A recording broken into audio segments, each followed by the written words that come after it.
as well as one can be. As we record this, it's a nice, warm, hot time here in Australia. Nothing says fun like shoving yourself away in a room that is walled up with soundproofing so you can talk for a while and let the sweat pool into your eyeballs. So I'm doing fairly well. That's the Aussie way of saying, yeah, nah, doing all right, man. How about yourself? All right. What is going on here, Rachel? This isn't my beautiful house. This isn't... Oh, no, you are my beautiful wife. But what are we doing here, Rachel? What's this? What's this recording device right next to my mouth hole? We do a podcast. You decided to name it Yum Yum after a line in Star Trek Discovery that was utterly ridiculous. And why was it ridiculous, Rachel? What was so ridiculous? Because it made no fucking sense. Oh, that's it. There you go. It made no sense. And if you need any more context for that, you have to become every other fucking episode. Or become a king, because only kings have context because it is for them. Do you understand that reference? Well, you have to go back to previous episodes. We don't mention context being for kings in every episode, but in a good portion of them we do. Hey, Rachel, with Yum Yum as a moment in Star Trek Discovery that was wonderfully over the top, wonderfully absurd, everything of that nature, and we are reviewing episodes of science fiction television. Right now, we're going through The Expanse for the first ever time. As of this recording, as of this moment, we are chugging along into season 3. We are actually now officially over the halfway point of The Expanse. We are now over the halfway point, and for yourself, what would you say has been the yum yum thing of The Expanse? What has been that thing that has made you raise your eyebrows up and say, that was out of left field, that was a little bit strange, or just have that exasperation that Yum Yum brought about in Discovery? The show's starting with 0G sex. That's horny, which Yum Yum has. I can never get past, I'll never get over two things. Donkey balls. Early on, the whole thing about donkey balls was very Yum Yum, as are donkey balls in general, they're very Yum Yum.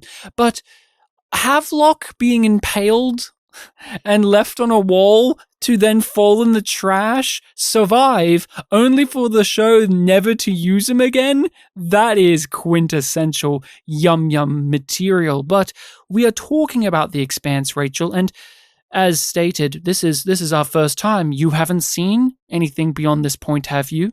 You haven't been secretly watching it behind my back? That would be a no.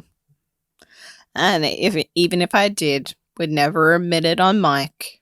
Hear that? She's doing it behind my back, off mic. That's even filthier and worse. At least record it for content, Rachel. Your affair of watching The Expanse, because I know you can't hold back watching Amos material. Rachel's watching FMVs of Amos. I know deep down in my loins that she's doing that. But we are a podcast that is going through The Expanse for the first ever time, and we release these episodes where, Rachel? Just anywhere? Patreon. Place? Oh, yeah. Patreon? You want to expand upon that? Oh, I said expand. That's been an annoying thing about covering The Expanse is I purposely have to try and not use the word expand or expanse or expansion so it doesn't feel like I'm on purposely playing around with the title of the series we're in. At least when we did Babylon 5, Babylon's not a thing that has to come up all that often. With Discovery, it was also a bit of a pain in the neck, but we release our episodes on Patreon first, so if you want to hear what we have to say about future episodes or the rest of this season, you should head on over to our Patreon and support the podcast. You get a wealth of material, not just future episodes of The Expanse, but you get to be a part of a group Discord where you can chat with other people who listen to the podcast and enjoy what we're doing here. But I don't know what episode we're talking about, Rachel. Do you know the number of the episode and what the title is by any chance? I know the title, but I can't remember the number. You can't remember the number. Are we at like 9? We are at episode 8 of season 3, and it is called... It Reaches Out. It Reaches Out. I have the IMDb description up and available here, Rachel, and here's what they have to say. An old friend taunts Holden with the answers he seeks. Naomi struggles to fit in. A mysterious new low-level tech aboard the Thomas Prince enacts a terrifying plan. I hate that description, by the way. Naomi struggles to... That's not what's happening. Naomi's not struggling to fit in. That's not what the struggle is there. Arm the missile system and get me a channel to the UNN fleet commander. Someone is trying to play you. Don't fall into it. Remove her from the command deck. Come with me, Lord. Drummer, listen to me. You know Holden isn't capable of what we just saw. Each show that we go through, like the television show, we approach it in a different way in terms of what yum aspect do we look into. And with The Expanse, it's a moment or a line that makes us feel the yum. And what was your moment? There was no Avasalara in this episode, so... Points taken. Down. This episode's really struggling because of that. This is a not horny episode. I will have to give it to the camera guy hitting on Amos yet again. He's going for it. He's the only character that's actively trying to pursue Amos in a sexual fashion, and I mean, it has to be that. There's not a lot else. It's just about actors and characters, their general look or demeanor in scenes, but there isn't a butt, there isn't abs, there isn't a boobie, there is no sex, there's no real romance, there's no sparks flying in this area outside of this one man shooting his shot and really wanting to know if Amos is down for what he is putting, and Amos is not, but give it to the cameraman. He has multiple jobs having to be played. He has to pretend to actively be the cameraman for this documentary, for this filming, but he's also a saboteur, and he just is pursuing Amos. So that is mine, but what about yourself, Rachel? Everyone's at the edge of their seats needing to hear, what is your pick? My non-Amos pick is also that of, like, should I hold out hope? You should not. I liked that moment. I also really liked the exchange between Amos and Alex, which is why, like, I'm giving, like, 2 half Amos picks. And the other moment that I just enjoyed was the exchange between, like I said, Amos and Alex, when Amos is just like, I read his autolog things, and Alex is just like, that's a major breach of privacy. What did you find out? Little gossips. Mm-hmm. So your Amos pick is that in itself? Yeah. Is Amos being the stubborn boy, but he is a goss, and so is Alex. Alex is trying to be moral superior, but he's a little gossip hound. Yep. I didn't have an Amos pick. I didn't think about it for myself. He was having to do the job. Him and Holden have a lot of sweaty man-on-man action going on in terms of grabbing each other, holding each other, looking at one another, longing, trust. It's all about trust, longingly. You have that moment where Amos admits that I'm not someone who judges, but I'm also not the best person to talk to at all times, but I'm here nonetheless. So there was some ship potential between Holden and Amos in this episode, so I'll have to flag that up.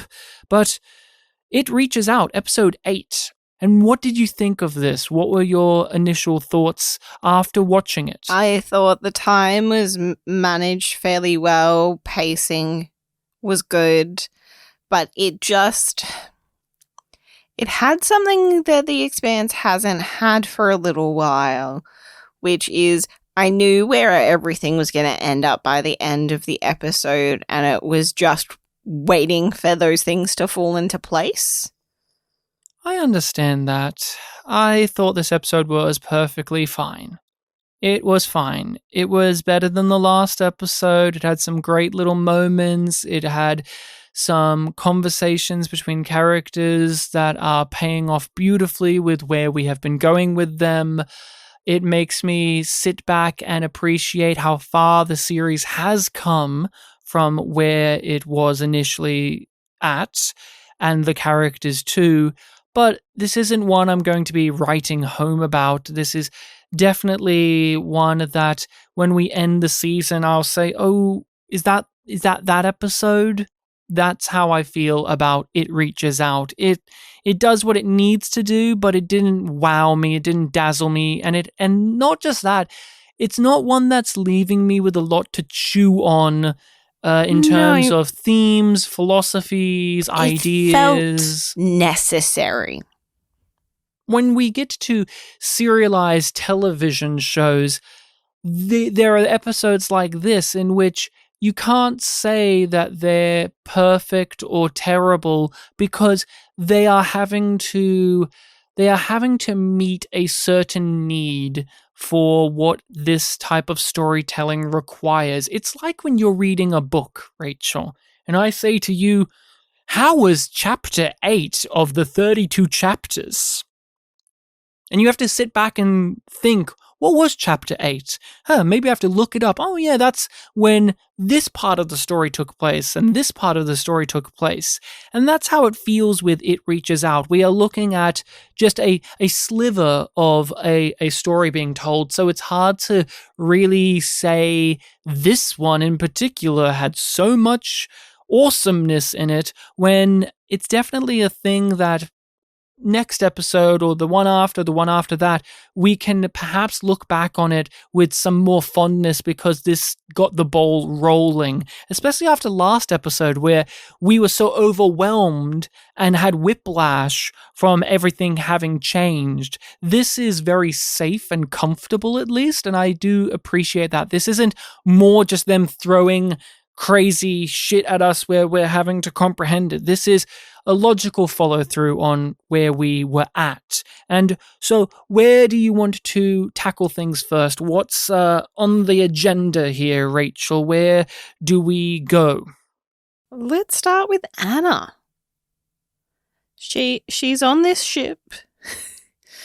And as far as we can tell, she's the only reasonable one. Mm-hmm. Because what we assume currently to be Mao's daughter is, on the ship. She's clearly unstable and deeply affected by having to murder a man and then shove him in a cupboard. Yeah, and also enact a plan, a nefarious plan. Yep. There's a priest from a mega church that's spouting a bunch of bullshit at the dinner table. And then there's just a drunk lady babbling away, who's like a representative from a rich family, I think she's a part of the mega church group as she well. Donates, she was like bitching about them, yeah. She's like, my father's corporation donates lots of money, and in turn for that, he sways his flock. So it's just like he's getting paid off to promote. And we have this is the Thomas Prince, they are also reacting to what happened with the young rock hopper who smashed into the ring. We have that leading scientist guy. We have a few other command staff people up there. Dissing Anna. They are all dissing things because Anna gets dissed, but here's why. They are writing the narrative of what belters are like. Yeah. Oh, he's stupid. He's young. He's probably a terrorist. He's probably doing this. And we get that commented upon later as well. They probably sent him. And this is what we have to clean up their mess. And Anna, being the empathetic person, the person who is also reasonable, says the truth. She says he was just a young guy trying to prove himself to the girl back home. That's all it was. We don't need to bring the bigotry in. We don't need to bring the hatred in. And how do they respond to her? By being bigoted. By being disrespectful, by being prejudiced towards her. Yeah, they double down on the values that they are showing. Because what is she? Oh, you're one of those religious people. You don't understand what we understand because you believe in God and you dedicate your life to that. Oh, I mean, she's a doctor too. But whatever. They don't want to acknowledge that people have facets. That's because that's the thing about discrimination, and that's the thing about vilification is you have to other people, and to other people you have to lessen them. Dehumanize. You have to dehumanize them. This is what they do. And we've seen this recur, like with the UN in particular, that faction, when Anna was having to wine and dine against Ehrenreich, and they were just casually talking about committing war crimes as if it was funny to do that. And here she is again with people who are not as powerful, but they are at the precipice of something altering of the galaxy, and they're just petty. They're just petty and prejudice, and they're supposed to be people of science and reasoning, and yet they're not even interested in doing that. Like in the last episode, she asked this guy what he thinks, and he's just like, I'd rather not think about it. I hope it's just a nerd. It's like, yeah, but what do you think this thing is? Ooh, surely you have a hypothesis. Please share it. I want to discuss. I want to engage. But nobody is willing to engage with her in conversations that matter. Everybody is saying a lot of things, but not much of worth. What I found to be the most compelling thing in this is that they spark off a conversation that is actually something worthy of proper analysis and thought, but they did it in a way to be just backhanding of her, just to show her how stupid she is, which is this God? Is this thing to you? Is that God? Are you hoping that we're meeting the face of your great creator? And she has this marvelous response to that of, if it is, then we should not meet him as angry fools. We should just turn around and go home if that's what we want to do. And I love how they handle Anna in this series. They put her up against interesting forms of idiots, because you could say that this is heavy-handed, that Anna's stuff can be a little bit on the nose of her being this wonderful individual, this higher-than-thou figure. She's so perfect. She's just so wonderful, and you highlight that by having her verse people like this all the time.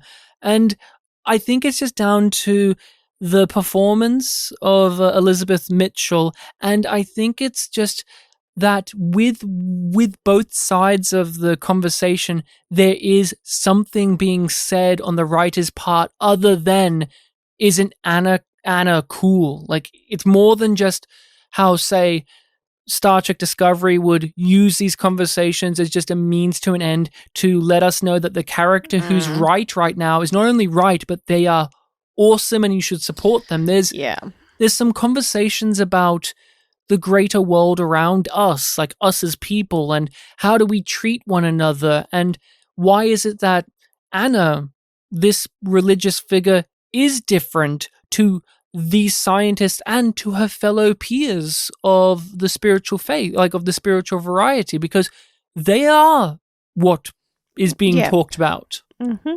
It's funny in a way that Anna's like, I'm not like other priests.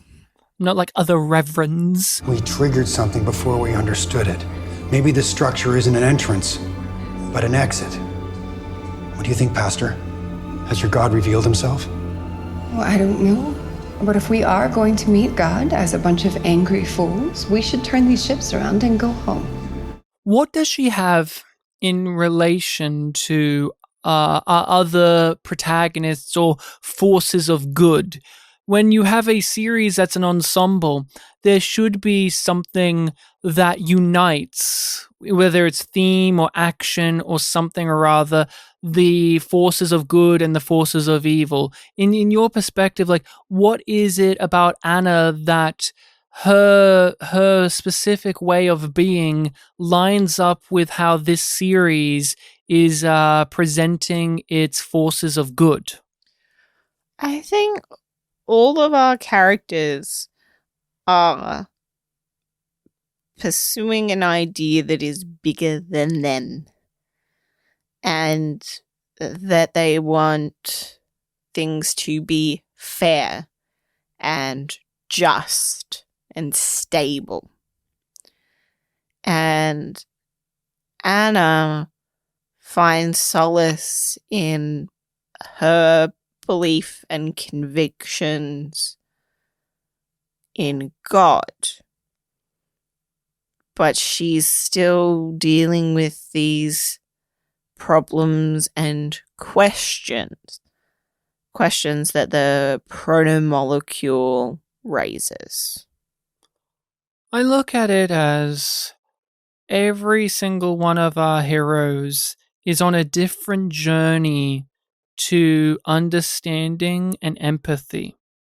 And Anna has reached the end of the road in a lot of ways, but we've seen her have to really take accountability of her own stuff. She's held herself to such high standards because of her past. And with the journey of the Secretary General and Ehrenreich, we saw the temptation to become a cynical asshole again. Yeah. And she was going to not only do that, but she was tempted to run away and tuck her tail between her legs and say, I can't care about this anymore. I have to leave because it's bigger than me. And with everyone else, we see different variants of that. We see with many of them at the beginning of the show, they were people, of the call, the refusal of the call, and at various stages for different reasons. When we started this, most of our characters were people in hiding of that. They were people who were trying to keep their heads down and not impact the world around them. But by doing so, they were cutting themselves off of being able to understand the troubles of others. They found themselves in that situation. They didn't seek out that opportunities. It's our villains in the show that seek the opportunity to be in control and to be in the limelight. They seek glory and legacy and reputation. Pride. It's pride and power. And with Anna, we see that she is perceptive. And a part of that being able to perceive things around her is that ability of looking at people with an empathy or a sympathy. She notices that the woman who planted the bomb is crying. And not only that, but goes after her to see if she's all right, if she needs to talk about anything, if she needs help.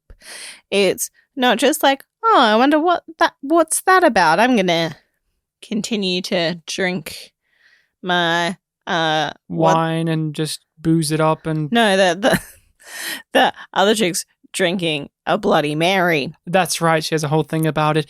But yeah, with Anna, she's a reverend and she's a doctor, and both of those things say everything you need to know about her, which is she, by her very nature, is questioning things. Mm-hmm. She is both a scientist and a person of faith. And by having both things are about examination, are about looking at things and questioning things. And you can apply that and utilize that in many ways. And that's her here, where she notices what could be a background character in a normal scene, and she sees that there's something different there. She's crying. There's something about this woman. I need to help her. And the reaction she gets from Melba, this character, gives her a sense that there's more here, and hopefully Anna is going to be able to, like she did in the past,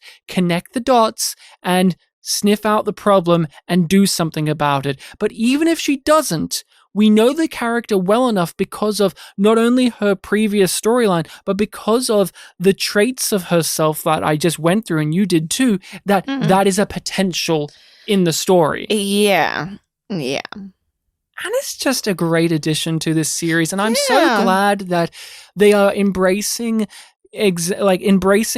looking at spirituality, faith, and religion again, because it's my favorite thing that they write in the show. And it isn't about having characters sit down and Bible bash and talk about, is God real or not? You can do it in moments like this. It's why we love that Mormon conversation so much about faith and about how you have to be aware of the limitations of yourself as a person and rationality as well. And having that conversation exist in the show is a very nice contrast to the babbling that the megachurch leader is doing, whereas I had trouble even paying attention to what he was saying because I was just like, shut the fuck up, I don't care. And they drown it out too. And with that group, with the megachurch and the rest of them, they were in their full garbs and they were making a show of what they are. People actually have to ask Anna, hey, aren't you one of those God people? Because you can't tell from just a look, but they know she is because of just where she's hanging around. But she's not easy to sniff out that way because, again, she's not making a show of it. She doesn't fit into a box. She doesn't label herself like that, which is what their attire is essentially doing at this point. She has her cross. She has a little pendant that she wears, and it's small. Yeah, it's insignificant. It's there. She still shows what she is, but that isn't what she's about. It's for herself. Yes. It's not for others. Her religiosity and spirituality are not performative. They are personal and deeply, deeply intimate. She's a warm character with little things that keep building upon themselves where I don't want to leave talking about Anna right now. I don't want to stop talking about Anna, but we eventually have to move on to what the other plot lines have going on. But this is a type of individual that is injected into the series in a way that I'm so thankful of. Okay, this is a great addition. I didn't feel like the space for this character was empty. But now that you've made this space, they fit so nicely. But we mentioned that Anna talks to Melba. And Melba is quite upset after her escapades on that other UNN ship. And she arms the bomb, and then she explodes the ship. Well, that is the thing. She does arm the bomb, and then it's left there in the background. It's just this thing that's lingering over every single sequence because we cut over to the OPA.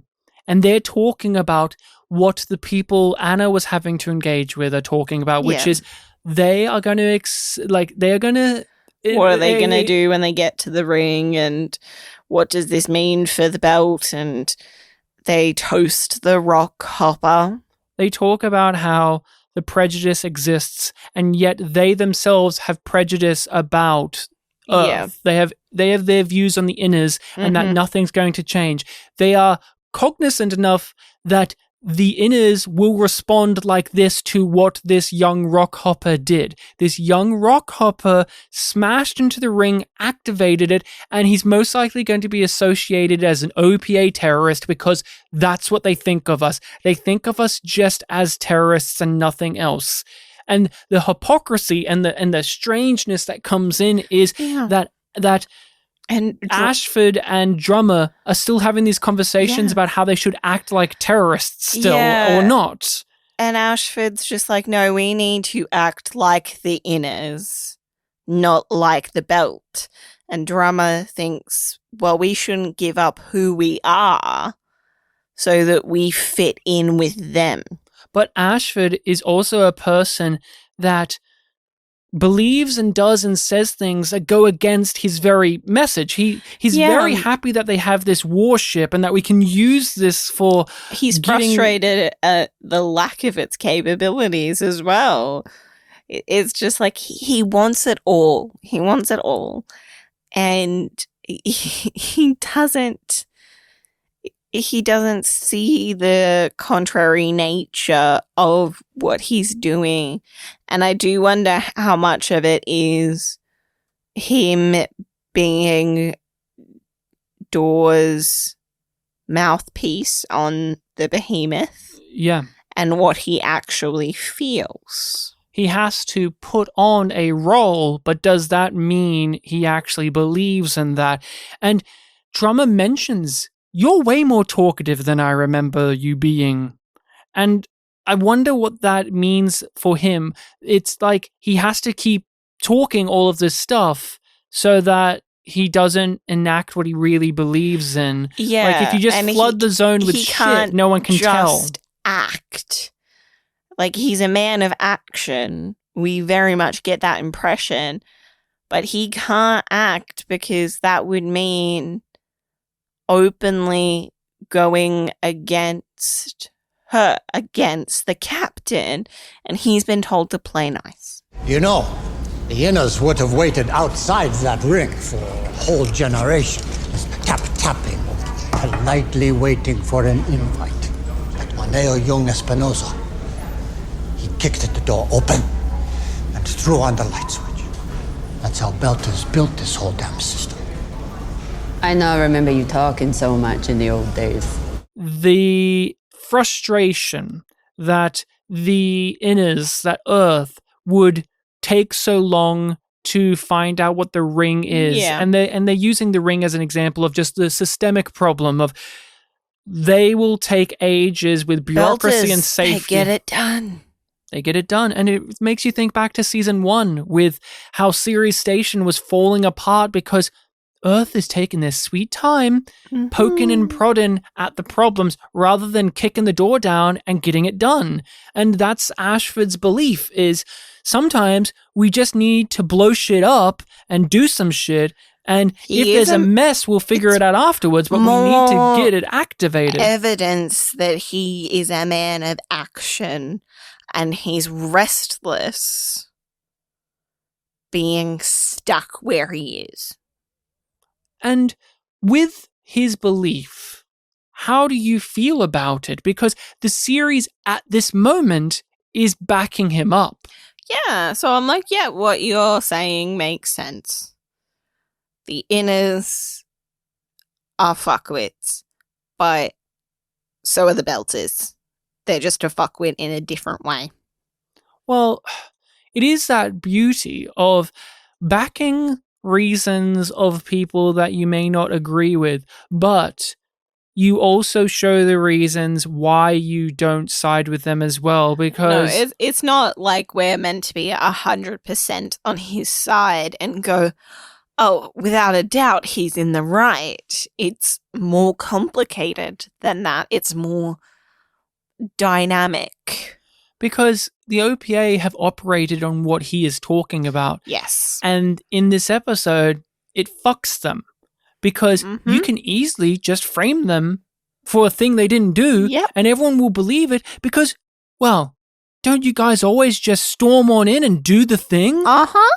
we can just do that and it can make you look bad. Like, Yeah. and obviously there are times where it is bad, as we've been demonstrated over and over and over again in the series. It's a give and take where you understand why they are being cautious about this unknown force in the universe, this ring that has come out of nowhere. We don't know what it's all about. It's understandable, but it's not as simple as you agree or disagree. And on an individual level, on just a small scale level, a day-to-day life, don't you understand that struggle of, I should be patient and careful and this, but also, Fuck it. fuck it. Fuck it. There's that part of you that wants to kick the ant's nest and see the anthill and see them rebuild it and see them do it better. There's that part of you that sometimes you have to do the brash thing to get it done. I know in our relationship, sometimes that's how things are. We can be like nice and talking, be like, oh, Rachel, could you please do the dishes and blah, blah, blah. And then other times you have to put your foot down and be like now. confrontational. Now, go do the thing now. And I think sometimes that makes you struggle with how you see yourself as well. Like, and I think that that's a part of why Drummer is questioning herself and her leadership, is because she feels like she didn't earn the captaincy in the same way. Thus, she's really threatened by Ashford's presence. Because he clearly wants to be in charge, but he's having to play nice. And he, in all of these ways, is more qualified than she is. And she's undermined by his presence and his actions and his words. So it makes a lot of sense that she's just like what am I doing here? Why am I here? Why am I the one in charge? And how in charge am I really now that he's here? And what am I aiming towards? What is my goal? Because as much shit as Ashford puts out there, it's clear that he has, like, something he's striving towards. It's clear that he believes in something. But what does Drummer believe in now, currently? Yeah. She's doing what she was assigned to do, but she doesn't believe in it. Because, as she said, I went against Fred on this. I was drunk at the time, but I believed that this was wrong. And I didn't think it was the good thing to do. But here I am, acting it out like a good soldier, but what does she get out of this? What is she doing? She's just doing what she's told to do, but she doesn't actually know what purpose this plays for her herself. Whoa, I'm going to be the captain of the behemoth and I'm going to do this, this, and this, and this, but do I think this is the way things should go? And should I be a cog in the machine that I'm not wanting to be a part of? But Ashford is probably more qualified for all of this, but I can't trust him because he's clearly shifty. And clearly all of those things are on her mind. But not enough to make her walk away from it. And we saw that with her various confrontations directly with Fred over the course of like the last season and a half. Of she doesn't agree, but she's still in his corner, but she doesn't know if she should be. And there's the complexity of the Belters like her, for instance, are so used to adversity. Yep. It's what they know. It's how they've lived their lives. They fall in line behind a leader. And they're used to everything having to be a challenge that you fight tooth and nail for. And then you have the inners, you have the UN, where they've lived a life of privilege. Earth has everything handed to them, is like the perception that people have, and Mars is resentful of Earth having more than them, and then the Belt is resentful of Mars and Earth having more than they do. Cameraman is here, and he does give me a great Amos line, which is saying to the blind man, "Are you a little bit deaf too?" Because once again, he's caught in an area where he shouldn't be, and he is using sexual advances to deflect Amos's attention. Mm-hmm.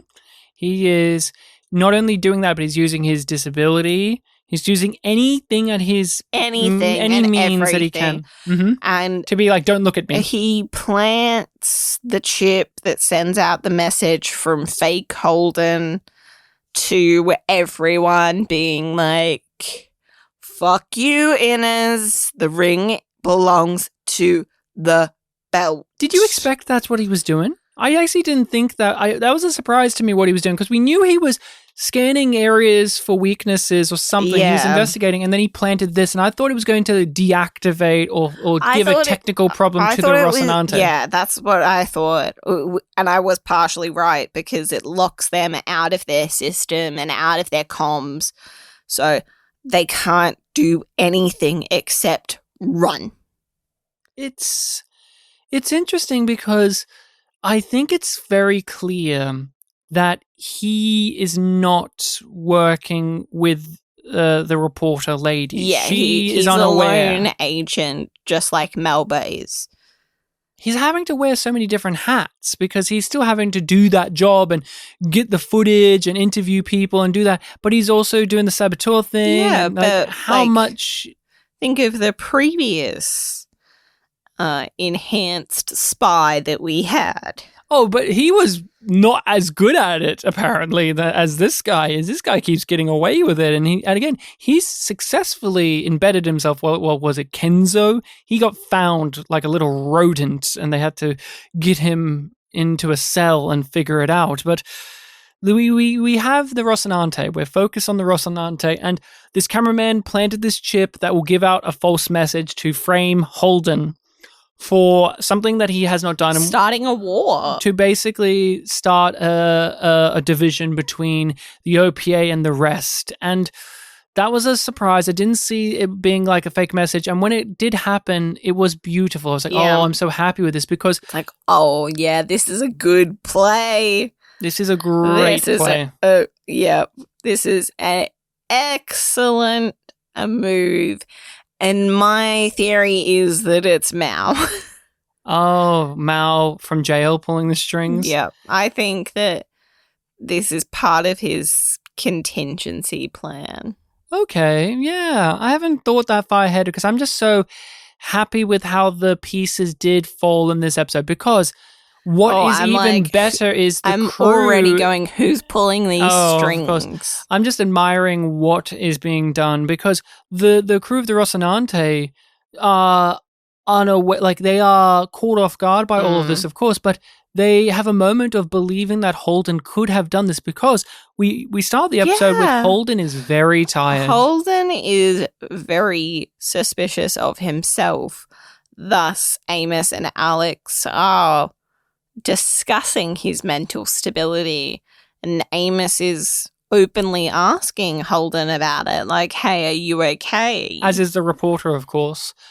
She's asking everybody can see that something's wrong, and Holden isn't willing to tell anybody just yet, because he wants to have an answer, and right now all he has is questions. Things have been in the red for a long time now. There's only so much a guy can take, especially with this cosmic squid thing jumping off Venus and flying across the system, turning into a ring that he ships. So in a way, break some shit if you have to, I don't care. Just not the coffee maker again.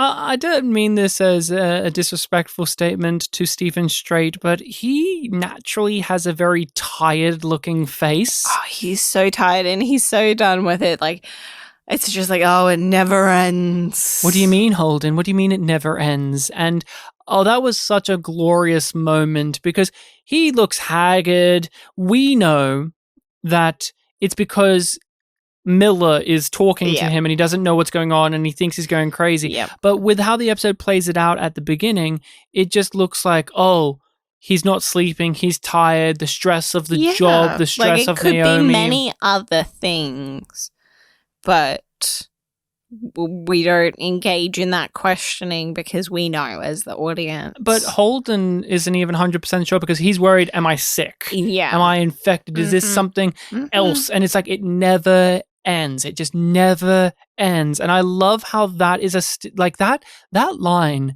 perfectly sums up Holden's conflict in his life is it never ends. He's always going to have to be the hero at the center of it all. He is important. Miller even highlights this. It's like, you are a tool. That's what you are. He was raised to be one.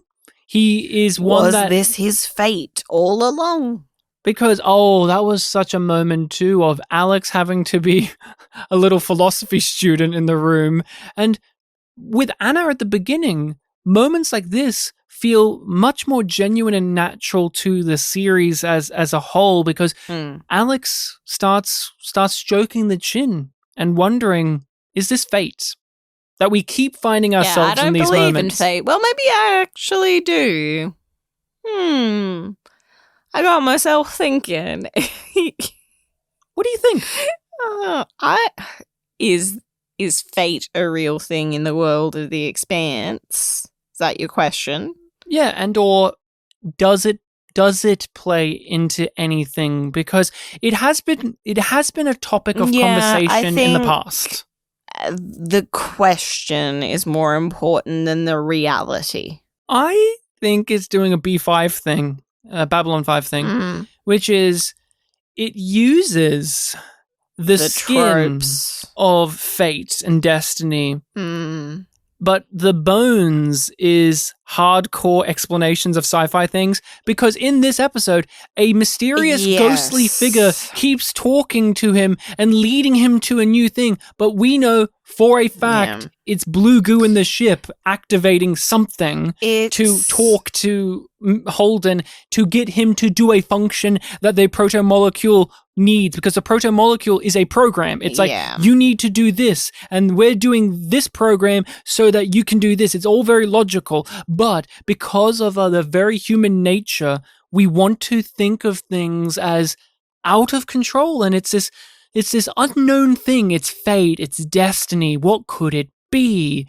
And Alex is having to wonder, this pattern we keep finding ourselves in must have a meaning. That meaning must be fate.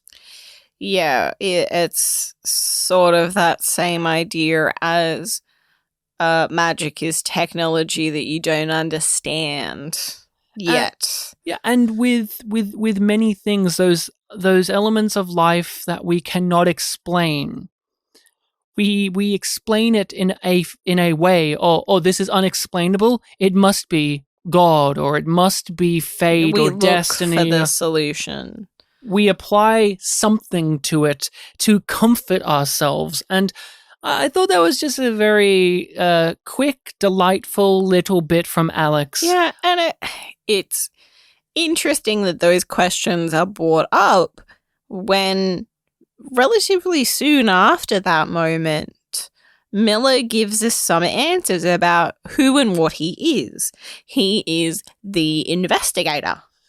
There's a moment in this that reminds me of The Exorcist, because in The Exorcist, it takes what we know to be an otherworldly idea, and it goes through the checklist of what a regular person would do, which is, I'll go to the doctors, I'll do all of this, I'll talk to this, I'll do all of the science, and Holden does that, right? He hears Alex say, is this fate? Is this some other thing? Is this something else beyond our comprehension? And he rejects it and says, no, it must be something logical. So I'm going to do these tests. I'm going to test for proto-molecule 35 times. Because Miller can't just be talking to me as a ghost. No, that's not real. It can't be real. And it made me think of The Exorcist, of like the first half of that movie is this terrifying way of breaking down. It can't be the things you understand. It has to be something else.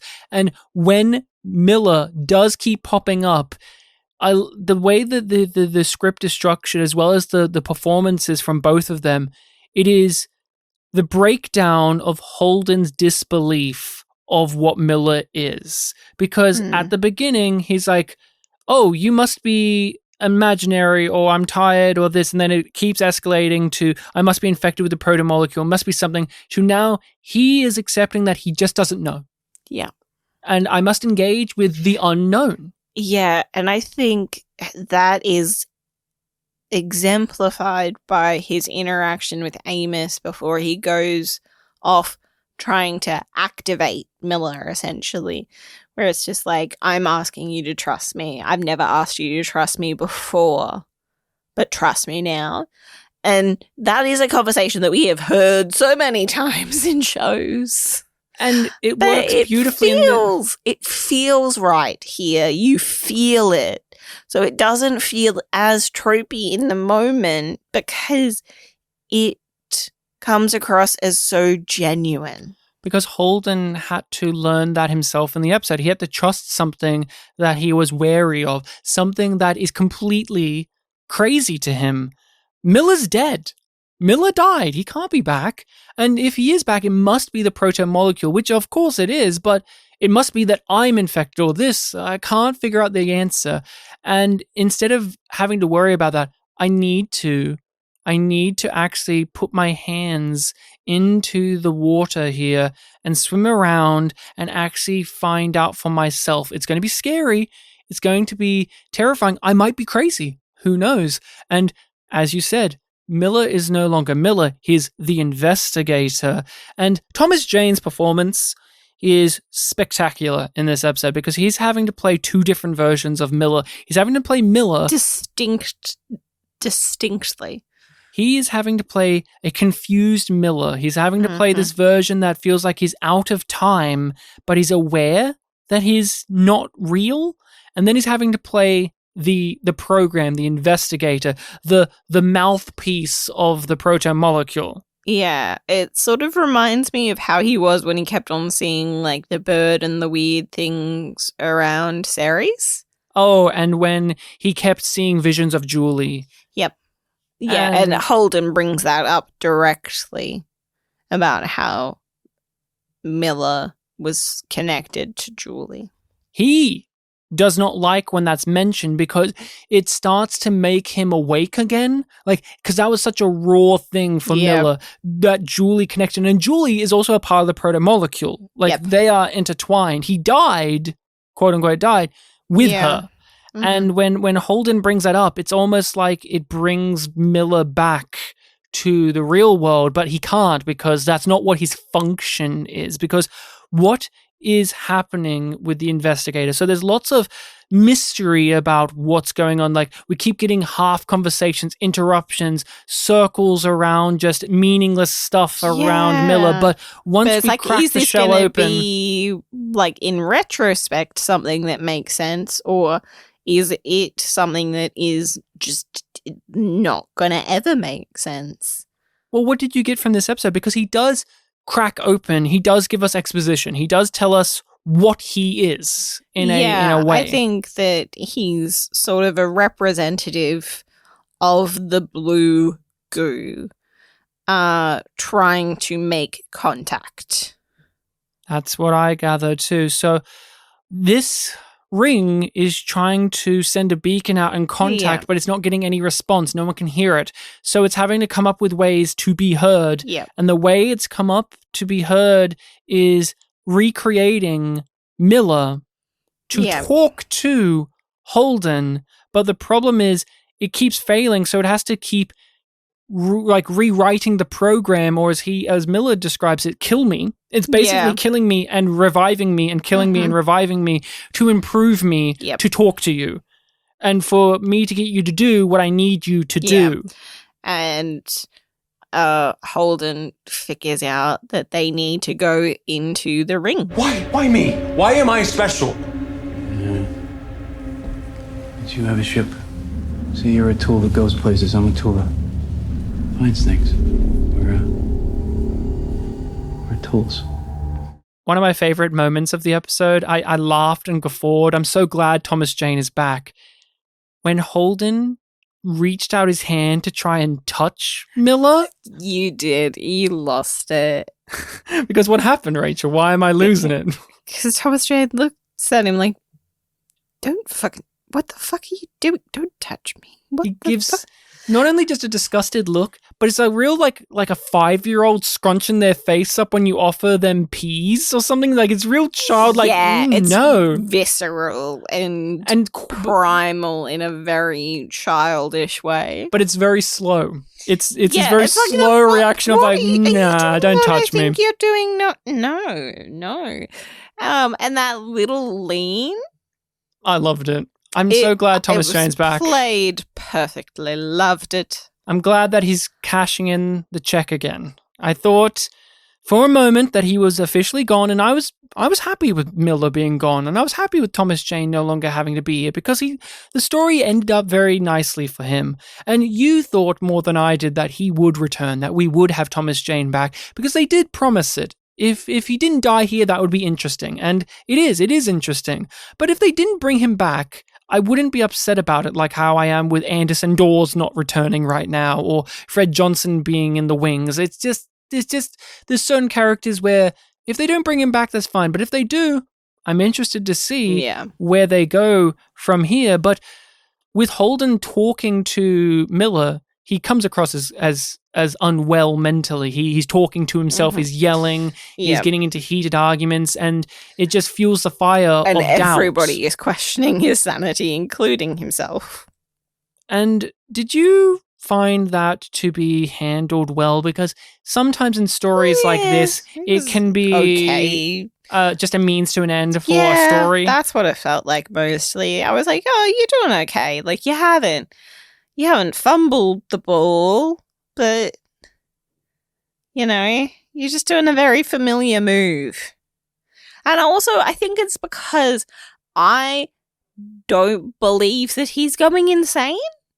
So it's just like, well, I get why everybody else thinks that, but I'm like, no, there's a very clear explanation. But he's had a pattern of behavior. Yes. Like at the end of last season, he did his Captain Ahab routine, and that upset people. And well, I think it's a little bit of a thing that I don't believe is last episode, he was so cool, calm, and collected. And I know why this has ruffled his feathers so much, but the fact that the crew are so willingly able to turn on him to think he's unwell rather than think that it's not that they don't think that something's wrong. It's just they think that he's just losing it mentally. Yeah, and it gives them another reason to doubt his instruction to head for the ring and then suddenly pump the brakes, slam on the brakes, and go slam into it and go inside. Yeah. Do you think, because they show us that the blue goo's still in the ship, and it glows and activates when Miller is on, and Holden determines that when the ring activated, so did Miller. Yeah, and we know that the proto-molecule all reacts at the same time. It's connected. It's all one thing. Interfaces with each other. Do you think because Miller makes a big deal that we are just tools, we are all just what is needed, that they need the Rocinante, the ring needs the Rocinante because they have the only bit of proto-molecule that isn't in the ring? Because what we know is all of the hybrids got killed. It seems like the proto-molecule was really left. Fred Sample. Oh, yeah, that's true. Yeah, no, but yeah, I guess that's true. I was just curious because it feels like it wants the blue goo that's in the ship to come back to them because it's using it wants to to talk. be unified. Why do you think it's talking to Holden? It only appears to Holden because he's like, why am I special? Holden in charge is my best guess. I don't know. You don't know? Well, that's okay, because we're meant to be left guessing, as the crew are left guessing if he's losing it or not. Yeah, and then we're left on a real cliffhanger with the Rossi and the missile that's very close on its tail being slowed down in time? Of course, because the Rocinante is having to run away because it's the biggest target in the galaxy, because Melba's bomb went off, destroyed a science vessel, it's destroyed another ship, completely destroyed it, owned it, killed it. And then the broadcast on the Rocinante from inside the Rocinante is of a fake Holden saying, we did this for the OPA and the belt deserve this step forward, fuck you guys. Yep. And that means the UN want to destroy the Rocinante. Yep. Of course. But then the OPA, the behemoth, is right there too. And and they want to take care of their own, because belters deal with their own shit. They don't want the inners to step on their turf or take care of things for them. That's not the way that they work. And it's to prove that they disavow James Holden, that this is not their doing. We're not terrorists anymore. Look at us kill the terrorist. Look at us kill the terrorist. Yeah. The terrorist threat. Yeah, I was like, okay, well, this is going to force them into the ring. There's no time to be rational. No. Because we've lost that. Yep. And Drummer says fire. She's like, I will fire. Naomi had to be dragged off the bridge because Naomi's like, no, you can't do this. This is wrong. You know James Holden. You know he's not like this. She says fire, but power goes out on the behemoth. And is it just a typical shitty workmanship that they've got going on? Or is there a saboteur on there as well? Is it a 3-pronged attack? Yeah. Because whatever Melba's group is up to, very efficient. Yeah, they've got a really solid plan going, whatever their plan is for.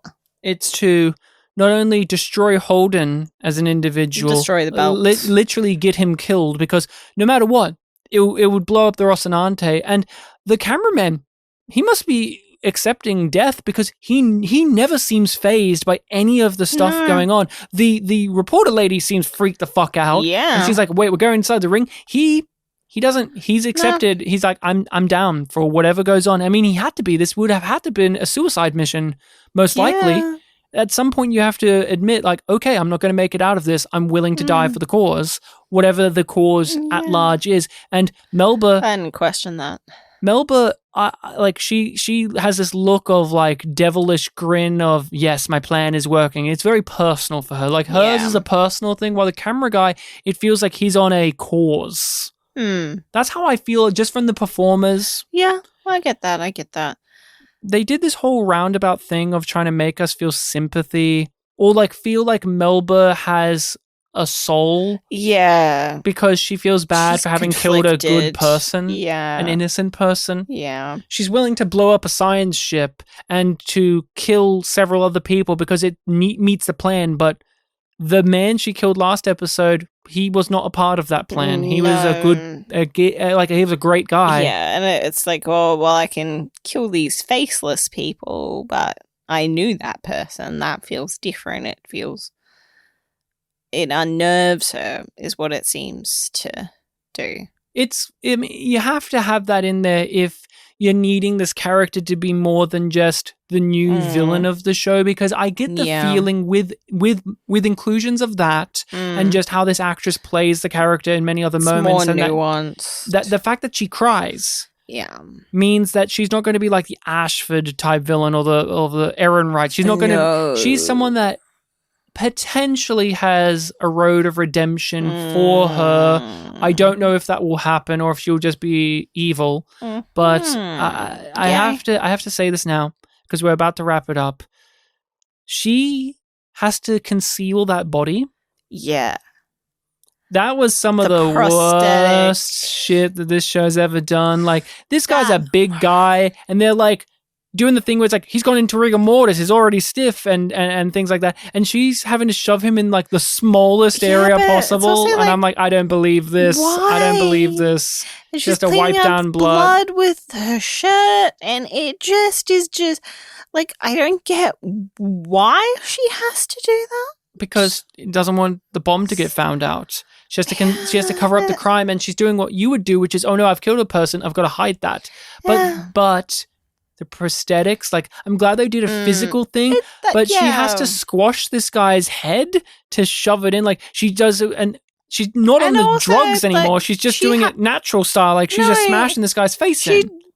Choose another capsule. Oh, does she? I thought that was her, like, taking a breath of, like, I'm winding up to do a thing. I thought she was like biting down. Oh, I took it as, you know, when people like punch through a board and they have to like psych themselves up to do it. When she like almost passes out when they're going back, is her coming down fully? Oh, I thought that was her just feeling guilt. She passed out again. She passed out after she killed him. Yes. I thought in that instance. That was the way that I read it. But I don't know. This guy's head becomes a soccer ball.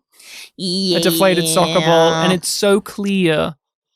I don't know. I'm glad they used physical and practical stuff, but they've never done anything like this before. No, it was just like, okay. Okay, and then now it's over. Truly wild. Truly wild. And now our discussion of the episode is also over.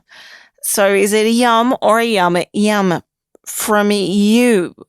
I did feel that this conversation brought out a lot more appreciation of the recurring themes and ideas of this episode. Yeah, I still really doing a lot. and I said this was very solidly put together, and I do love the cliffhanger ending. I do love that they're going to have to fly into the ring. Like, there's no going back. I'm excited. Then it's slowed down time and they've got a missile right towards them.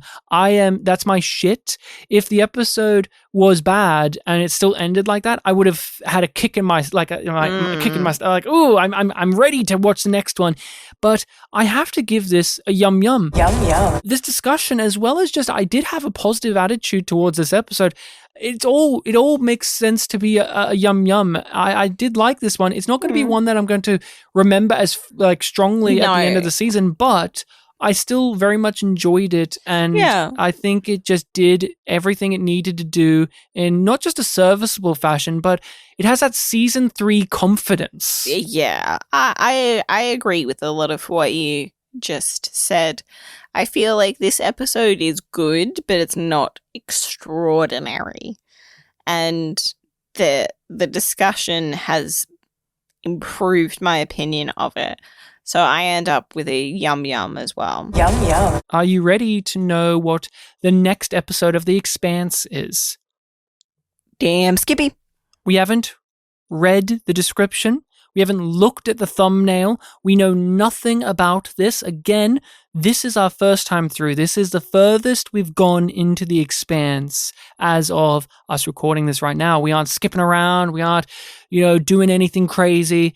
So, episode 9 of season 3 is Intransigence, which intransigence means refusal. Like blind refusal. You are not budging on what you mean. Lots of possible meanings. Stubborn. And I want to hear from you first. What do you think is going to be happening in the next episode? Because this is the moment where we predict or make our opinions known on what we think the next episode has, as well as what could be going on ahead in this series. Avasarala is back. I feel like that's a safe bet, but wanted to say that up front. I hope so. I think we're going to step out and away from the Rossi, or the Rossi is going to be like the whole of the episode. I think it's going to be one or the other. Okay. Do you have any predictions for things down the line? Did anything in this episode shed some light for you of what we could be expecting going forward? I'm like, okay. I'm just enjoying the ride at the moment. Do you have any further thoughts on the ring or the proto-molecule, what is happening? Because, oh, by the way, they did have in this episode, we talked about this. People, stop commenting. We talked about this in the last episode. Are people aware that it's clearly a jump gate? Yes, people are aware. They're like, it's clearly a tunnel of some sort. It's clearly something where people can come through, and everyone's concerned that an alien fleet will rock up. Yep.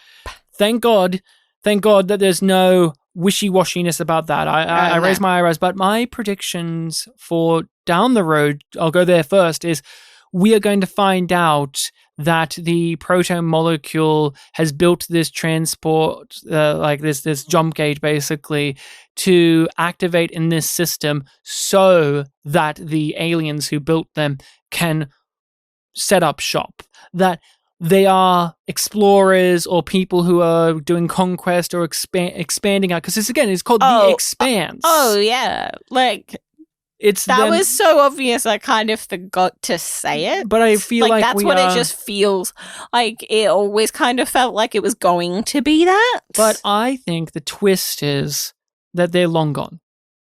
And this is remnants of their technology. Okay. This automation is still going through, because I see so often in science fiction tales like this that they made this perfect way of doing what they need to do, but they didn't account for blah. But the thing keeps on churning, and this is a reminder that we have to be careful with what we do, with what we build and what we leave behind. What is our legacy as a species? As a species and as people. Interesting. And with the next episode, I'm going to keep it simple. I think we're going to go into whatever is inside of the ring.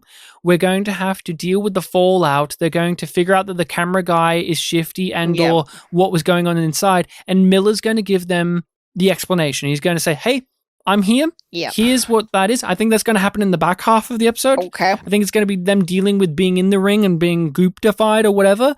And I think the other side of the story is the behemoth having to deal with the UN and Melba and all of them basically living up to the title of the episode, where they are steadfast. They are not going to back down, that we are innocent. We didn't do anything. No, you did stuff because you're the filthy OPA. And Melba and whatever her group is, whatever her thing is all about, just stoking the flames and having a grand old time. That's what I think, and that is what we have to predict for the Expanse. Is nothing else? No. Anything on a character level? We kind of went on a more like plotty thing, but do you see anything in particular for any character stuff or? No, like I said, I'm just enjoying it unfold. One thing I want to see, I don't think this will happen next episode, but I'm going to say next season, because we are so late in the game, but this season would be good because we haven't seen him.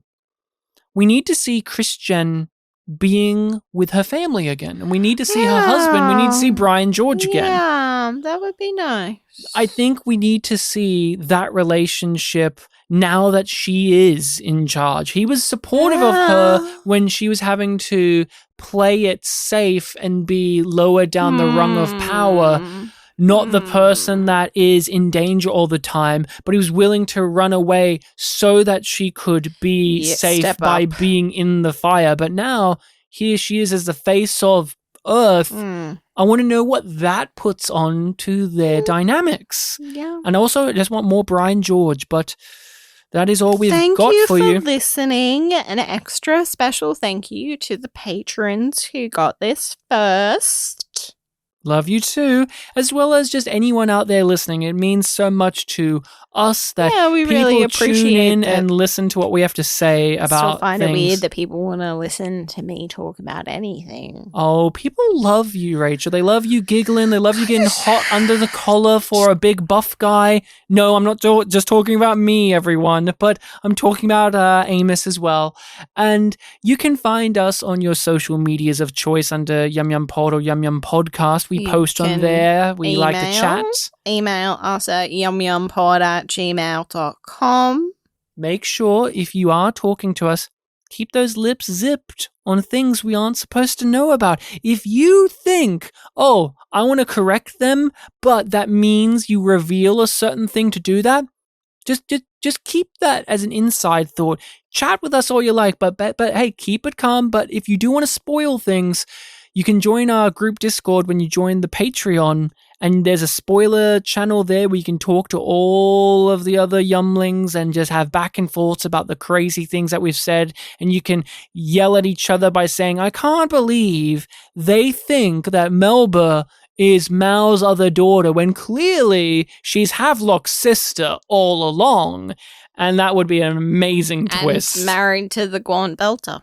Oh my god, that would be truly amazing. Also, we have not said if Bobby's coming back in our predictions. Like, it's so grand that we're just happy that Bobby, like, you know, I like Bobby, but I'm actually weirdly happy that she's not in the story at the moment. It's like, Bobby's over there. Yeah, I would be more excited to see Prax again, to be honest. I miss Prax more. But I also don't want to see him again because I want him to be safe. I miss Ehrenreich, but we miss many things, mainly the Gaunt Belter, and we better head off because if we keep talking, I'm going to start tearing up thinking about that lovely gentleman who's apparently gaunt. See you then. Well, voila.